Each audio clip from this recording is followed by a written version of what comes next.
Hello mga Mima, kayo rin ba ay may mga old table na gusto nyo pang magamit at gawing aesthetic look? So watch the full video, pakita ko sa inyo kung paano ko inayos ang aming table. So ito na nga, as you can see, luma na yung table namin pero maayos pa rin.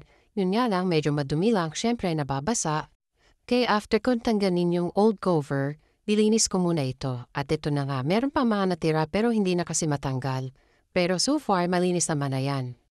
At ito na nga, ikinakabit ko na yung wallpaper sticker na nabili ko sa TikTok. Madali lang siyang ikabit, para lang din nagdidikit ka ng sticker sa isang papel. Yun nga lang, mas malaki talaga ito. Saka dapat, i-maintain na walang bubble or maging flat lang siya para mas maganda ang effect ng pagkakalapat ng wallpaper sticker.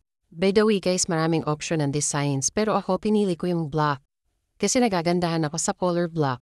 Mukhang class, pero simple lang ang dating. At ito nga, final result. As you can see, diba ang layo-layo ng itsura niya dun sa unang pinakita ko kanina? Take note, mura lang po siya. Check the yellow basket.